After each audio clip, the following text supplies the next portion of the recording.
Guys, last day na namin dito sa Hong Kong Malls. At naka-impake na kami kasi uwi na kami ng Pilipinas! Pilipinas! Hindi yun. Okay, magsambo na tayo. Sorry po, disclaimer, wala kaming gloves kasi nalimutan namin. Ba't tayo pumasok, mahal?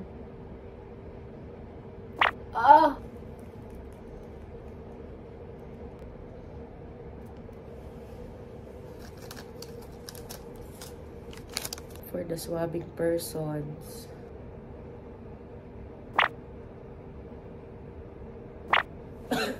Okay, dahil may result na guys, kailangan namin itong i-report sa aming kumburus. At nang makalayas na kami, let's go. Guys, aalis na kami. Bye-bye Hong Kong boys. Hotel pa lang pala.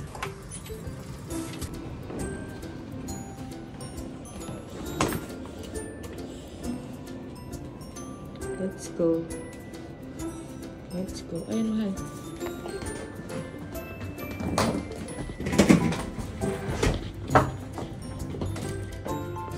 Guys, nakalis na kami sa hotel. We're going now to the airport. Kagabi nga guys, gusto pa namin lumabas. Pero tinamad na ako lumabas kasi gagastos pa kami eh. Okay na naman ako. Satisfied na ako kasi nga ang gusto ko lang naman dito sa Hong Kong ay yung Disneyland. Okay na gusto po. So, me too.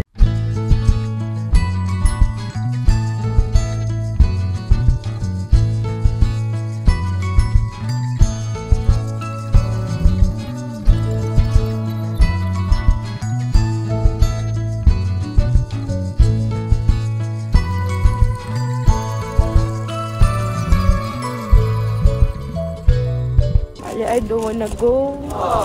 We're gonna be back in our normal kumburus. Hi guys, update. Nasa airport na nga pala kami. Nakuha na rin namin yung boarding pass namin. Kaya hindi kami makapag-video ng maayos. Pero yun, ito na ang magte-train kami papunta sa kumburus. Sa gate. For the train. For the gate. Papunta sa gate ng airplane. Yes. Ang aga nga namin eh, kasi 2 hours pa. Pero pupunta na kami. Ayan na, may allergy ka sa sausage. Sinasabi ko sa'yo ah. Guys, naghihintay na kami. Nasa gate 40 na kami. May dumating na aeroplano. Sa amin na ba to?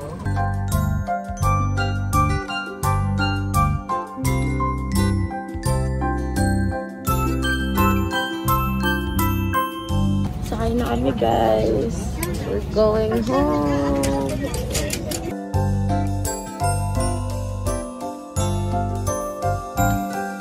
Mainit na. Pilipinas na nga. Ang sakit pa ng tenga ko. Lunok ka, lunok. Wala pa rin. Hindi ko marinig yung left ko. Left earables. There we go! We're back! Ba yan? Bumalik pa dito. Hindi! Kasi hindi ko siya pinapagtulak niya siya may gusto niya na. Kinukuha ko yan. Bakit naman ganyan ang ugali mo? Grabe, mahal. OFW na OFW, datingan mo dyan. Please. Hindi tayo OFW. Wala tayong chocolate na dala. Wala. Excited na ako. Wala bang sisigaw dyan? Ayun na, alam mo, may mga nag-aabang na sa atin na yan eh. Hindi ba? Hindi ba sa atin yan? Hindi. Hindi ba yung shark? Hindi. Hindi sila shark. Ay, ano ba yan? Ano kami nag-aabang? Hindi. Mapaparazzi. Ay. Wag po. We should keep it. There's... Oh, it fell. How is it? It tastes gummy bear. Akala ko ayaw mo niya.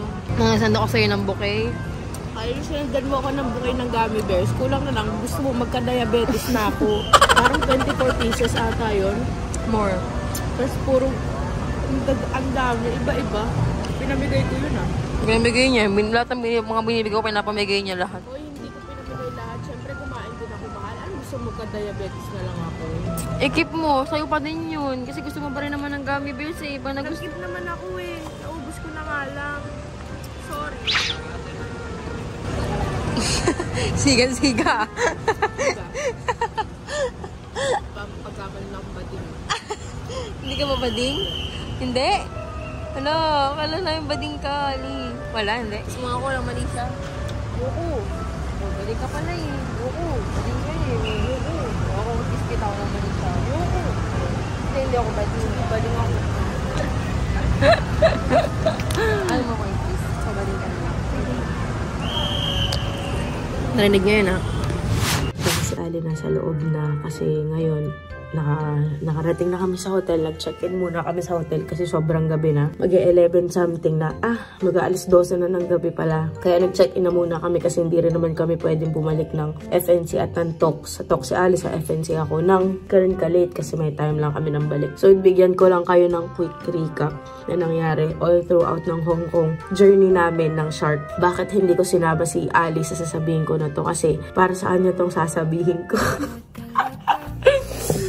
Ako talaga, totoo na wala na sa akin yung pagpunta ng Hong Kong. Wala na talaga sa akin. Pero kasi sabi ko parang hindi na, naiba na yung ano ko, naiba na yung vision ko, naiba na yung plano ko sa buhay ko. Kasi ako lang naman kaya gusto kong pumunta ng Hong Kong noon para lang sa Disneyland. Kaya naman kitang-kita nyo sa mga previous vlog. Sa vlog ko sa Disneyland na grabe talaga yung emosyon ko. Pero si Ali kasi, inano niya nilabas niya yung pagkabata ko. Yung inner child ko, nilabas niya. Lagi niya akong tinatanong na sa mga naging boyfriend ko ba, nagbe-baby talk ba ako? O ginagawa ko ba yung mga bagay na nakikita niyo sa TikTok? Sabi ko sa kanya, hindi ko talaga yung ginagawa kasi yung ano ko yung pagkatao ko, 'di ba? Parang strong independent woman, ganun akong type of girlfriend. Kaya siya lang yung nakapagpalabas sa akin noon. Kaya yung pagpunta sa Disneyland, sobrang para sa akin, sobrang touching siya. Hindi ko alam kung paano ako magpapasalamat sa kanya kasi palagi lang naman ako nagpapasalamat sa personal, sa paglalambing ko sa kanya, through post, pero hindi ganun kasi hindi ko na nga din magawa yung mga dati kong ginagawa na naglo-long message, ganyan, hindi na kasi akong ganun type ng tao. Pero Ali, alam ko mapapanood mo to, sobra-sobra akong nag-enjoy, naiiyak ako. Nag-cry kasi possible pala yung yung kind ng love na hindi palaging ikaw yung nag-give, hindi palaging hinihiling mo yung mga bagay na gusto mo marating.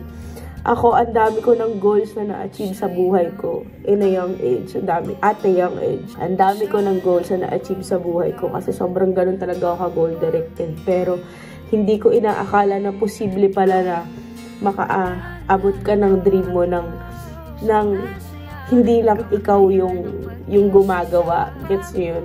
Possible pala yun na maabot mo yung dream na yun dahil binigay sa'yo ng isang tao o ng maraming tao yung dream na yun. Kaya nagpapasalamat ako sa'yo, Ali, kasi dinala mo ako sa Disneyland. Hanggang ngayon, I'm so happy.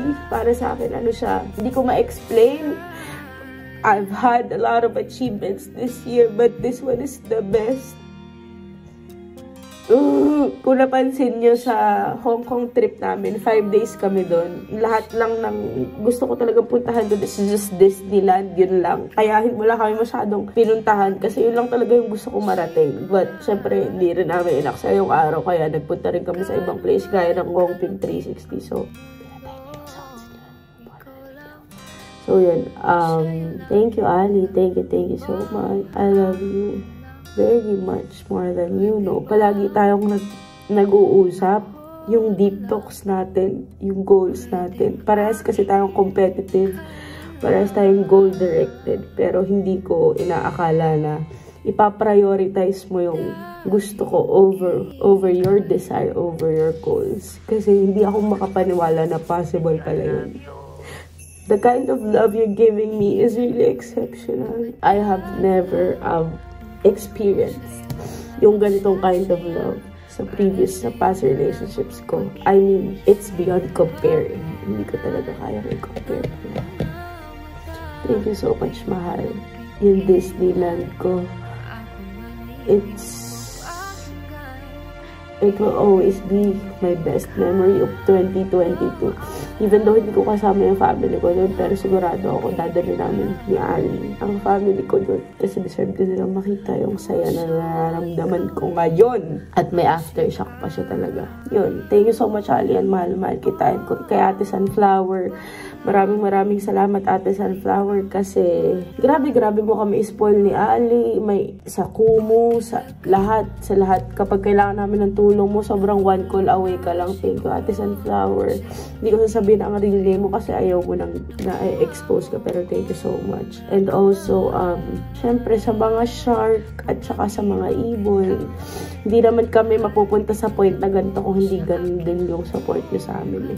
So maraming salamat sa inyo. Sana hindi nyo kami iwanan ni Ali hanggang sa huli. At ngayon, dahil 2023 na, dahil 2023 ko na itong ma-upload, feeling ko, ang message ko sa inyong lahat is, balang araw, darating ka sa point ng buhay mo na makikita mo na lang na yung iniiyak mo tuwing gabi, yung pagod na nare-reklamo mo noon, yung imagination na hanggang sa isip mo lang. Balang araw makikita mo siya sa harapan mo. And if ever that time comes, wala kang ibang magagawa kundi umiyak lang dahil sa saya. Kasi nabuhay talaga tayo ng ng may mga aspirations, na may mga goals sa buhay, na may mga dreams, may mga plano. At para mangyari yun, we have to keep going. We have to do whatever it takes para makuha natin yun. Anong kailangan natin? Discipline, consistency, and of course, we just gotta believe in ourselves.